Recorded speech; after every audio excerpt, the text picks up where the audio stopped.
আমি আমি বলতে পারি আমি অ্যাডভোকেট মোহাম্মদ সাইফুল্লাহ মামুন। মাইক্রোফোনে বলেন। আমি সুপ্রিম কোর্টের একজন আইনজীবী। আমি রিপ্রেজেন্ট করছি মিস্টার মঞ্জুর হাসান মুন্সি ওনার পক্ষে। ওনার বিহেভ আমি বলছি এখানে ওনার কোম্পানি, উনি যেই কোম্পানির সাথে আছেন ম্যান পাওয়ার লিমিটেড কোম্পানি, ওই কোম্পানিটা ওনার ফ্যামিলিয়াল কোম্পানি।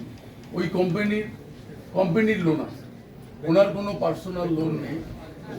ওই কোম্পানির লোন থাকাতে ওইখানে ইরেগুলার, এবং thereafter we file first miscellaneous appeal.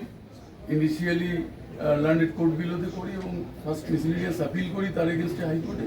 High court থেকে একটা ইনজাংশন দেওয়া হয় তাকে ওই কোম্পানিকে, এবং যেহেতু কোম্পানির কানেকশনে as per bank companies act, যদি আমি কোম্পানির, যেহেতু আমি ডিরেক্টর, আমার কোম্পানি খারাপ হলে আমিও খারাপ হব, আমারও সিআইবিতে নাম আছে।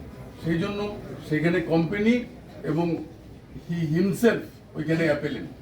সেখান থেকে অনারেবল হাইকোর্ট ডিভিশন একটি ইনজাংশন দেন, দিয়ে ওইখানে বলেন তাকে যেন ডিফল্টার ডিক্লেয়ার না করা হয়। একটু রিপ্লাই দিব স্যার। এটা হচ্ছে আমার পেইন লাগবে না, শুধু অ্যাডমিটেড টাইম। এখন আমরা বলবো পরিপত্রে কি আছে।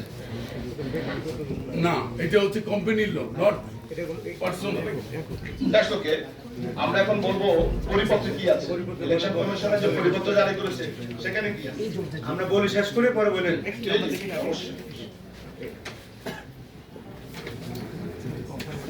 না,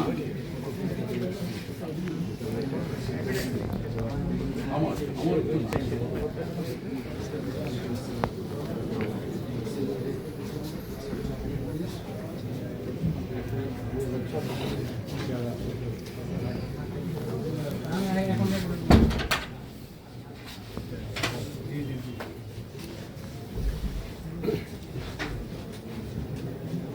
যে তাকে কোনো খেলাফি হিসেবে বা ঋণ আমরা শুনতে পাচ্ছি না স্পষ্ট, কাইন্ডলি।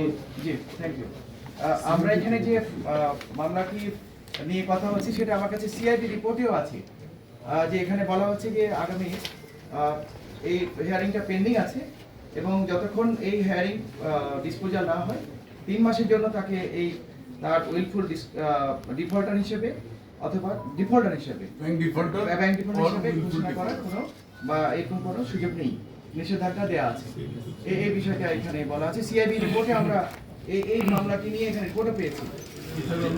এই রিপ্লাইটা স্যার আমরা একটু বলতে চাই। জি জি জি, যে উনি অনারেবল হাইকোর্ট ডিসিশন দিয়েছে, এর বিষয়ে আমাদের কোনো বক্তব্য নেই। জি জি জি, আমাদের বক্তব্য হচ্ছে অনারেবল হাইকোর্টে তিনি যে গেলেন, যে প্রেক্ষিতে তিনি গেলেন, দায়দানার প্রেক্ষিতে গেলেন, সেই দায়দানাটি তিনি তার হলফনামা উল্লেখ করেন। আমাদের simple submission, this is our simple submission, this is our simple submission.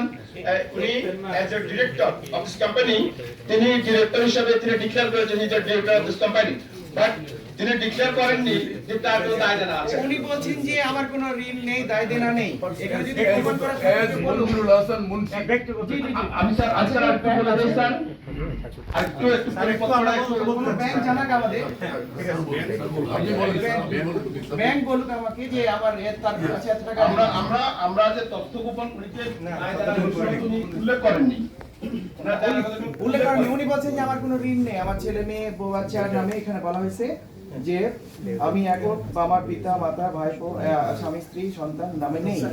কোম্পানির কথা বলো নাই স্যার। না, পরেরটাতে আছে, কিন্তু এখানে প্রমাণ যদি করতে পারে কোনো ব্যাংক যে না ওনার কাছে এই ঋণটা আছে, আমি তো আমাকে প্রমাণ দেখাতে হবে। কেউ বলতেই পারে যে আমার কাছে আমি কোনো ঋণ নেই। আমরা সকল ব্যাংকে চিঠি জি জি, আমরা ব্যাংকে চিঠি দিয়েছি সব। আমরা একটু আলোচনা করি স্যার। আমরা বলতে চাচ্ছি উনি তো অনারেবল হাইকোর্টে আজকে কাগজ দিয়ে তিনি প্রমাণ করলেন যে তিনি জেনারেল এগেইনস্টে তিনি কোর্টে গিয়েছেন। না, সেটা আমরা ধরতে পারি না। ধরা এবং প্রমাণ করানো যে তার কাছে এই ঋণটা আছে, যেটা উনি উল্লেখ করেননি এখানে, একটা এই কথাটাই বলছি। উনি কোম্পানির জেনারেল এগেইনস্টে কোর্টে গিয়েছেন, উনি হাইকোর্টের কাগজ সেটা তো হাইকোর্ট নিষেধাজ্ঞা দিয়ে দিয়েছে, যেটা বলাই যাবে না, প্রকাশ করা যাবে না। জি জি জি, হ্যাঁ আচ্ছা, আমি পরিপত্র বলছি 29 ডিসেম্বর যে পরিপত্রটা, এটা নিশ্চয়ই স্যারের সংরক্ষণে আছে। 29 ডিসেম্বর পরিপত্রে কলাম নাম্বার হচ্ছে 9, সেখানে সুস্পষ্টভাবে বলা আছে 29 নম্বর পরিপত্রটাই হচ্ছে হলফনামা সংক্রান্ত। জি, হলফনামা তথ্য বাছাই সংক্রান্ত। সেখানে বলা আছে কলাম 9 ঋণ সংক্রান্ত তথ্যাবলী কোন ব্যাংক বা আর্থিক প্রতিষ্ঠান হতে তৎকর্তৃক একক বা যৌথভাবে তার উপর নির্ভরশীল সদস্য কর্তৃক গৃহীত ঋণের পরিমাণ অথবা কোন ব্যাংক বা আর্থিক প্রতিষ্ঠানের চেয়ারম্যান ম্যানেজিং ডিরেক্টর বা ডিরেক্টর হওয়ার সুবাদে ওই সকল প্রতিষ্ঠান হতে গৃহীত ঋণের পরিমাণ সংক্রান্ত তথ্য সঠিকভাবে দিতে হবে।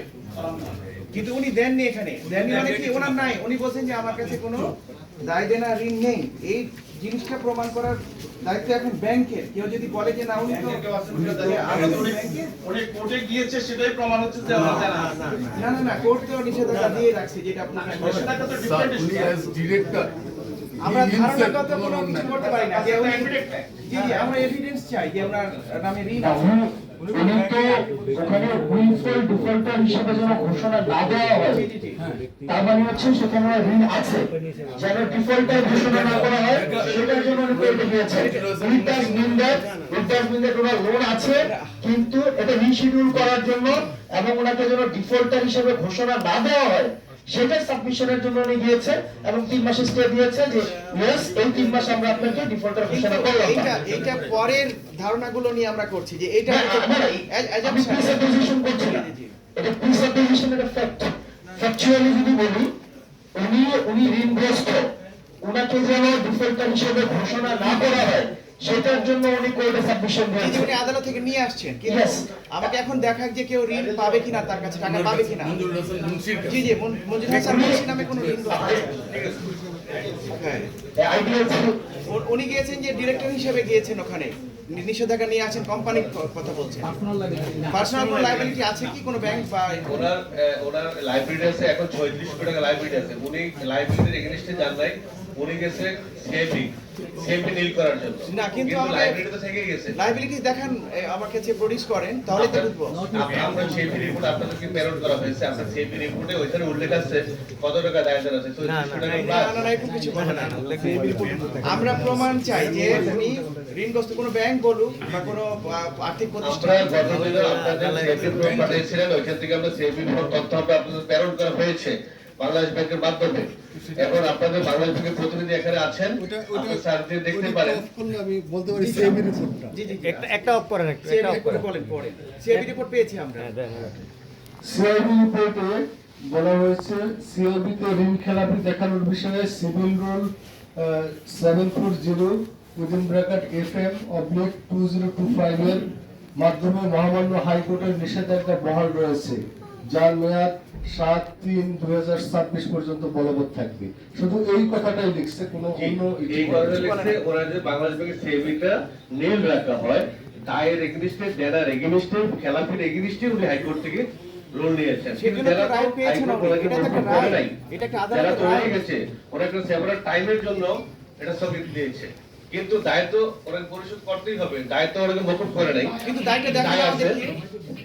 দায়টা দেখান কেউ, বলেন আমাকে একটু বলছেন। আমার সিম্পল একটা প্রশ্ন। জি জি জি, একদম সিম্পল, উনি যেন ডিফল্টার হিসেবে ঘোষিত না হয় সেটার বিপরীতে 3 মাসের স্টে অর্ডার জি দিয়েছে। জি।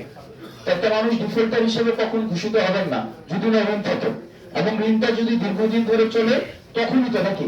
কিন্তু মানে এখানে এমনি যেমন আমি তো কোর্টে যাই নাই বা অন্য কেউ তো কোর্টে যায় না, তার ঋণ নাই। ওনার ঋণ আছে বলেই এবং ডিফল্টার হওয়ার সম্ভাবনা আছে বলেই উনি হাইকোর্টে সাবমিট করেছেন যে আমাকে